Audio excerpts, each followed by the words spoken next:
కదిరి రేణుక హాస్పిటల్లో అరుదైన శస్త్రచికిత్స. మానసిక ఆరోగ్యం సరిలేని మహిళ కడుపులోని 7 కిలోల గడ్డను తొలగించిన వైద్యులు.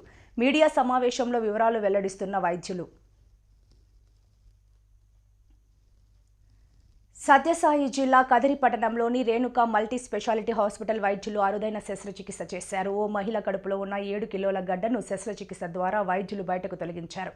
ఇందుకు సంబంధించి వైద్యులు తెలిపిన వివరాలు. నల్లచెరువు మండలం తవలంమరి గ్రామం దిగువపల్లికి చెందిన రోగి మంజుల ఈ నెల 8న రేణుక హాస్పిటల్కు వచ్చింది. గత 6 సంవత్సరాలుగా పొట్టవాపుతో ఇబ్బంది పడుతోందని బత్తలపల్లి ఆర్డీటీ ఆసుపత్రికి తీసుకెళ్లి చూపించానని, కదిరి రేణుక హాస్పిటల్లో చూపించగా వైద్యం చేసేందుకు వైద్యులు సరేనన్నట్లు రోగి తల్లి చెప్పారు. దీంతో వైద్యులు అన్ని పరీక్షలు చేసి రోగికి అత్యవసరంగా ఆపరేషన్ చేయాలని చెప్పారు. అందుకు పేషెంట్ వారి బంధువులు అంగీకరించడంతో రేణుక హాస్పిటల్ వైద్యుల బృందం doctor Renuka Reddy, doctor Rishitha Reddy, doctor Vijaya Babu, doctor Bhaskar నాయకులు శస్త్రచికిత్స నిర్వహించారు.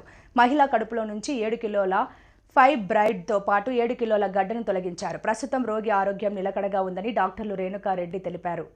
ఇలాంటి ఎన్నో రకాల శస్త్రచికిత్సలకు ఇక్కడ ప్రజలు బెంగళూరు, హైదరాబాద్ వంటి నగరాలకు వెళ్తుంటారని, అలాంటి వారికి కదిరిలోనే ఇలాంటి ఆపరేషన్లు చేసి మెరుగైన సేవలు అందించాలనే లక్ష్యంతో పనిచేస్తున్నామని డాక్టర్ రేణుకారెడ్డి, డాక్టర్ అశోక్ కుమార్ రెడ్డి తెలిపారు.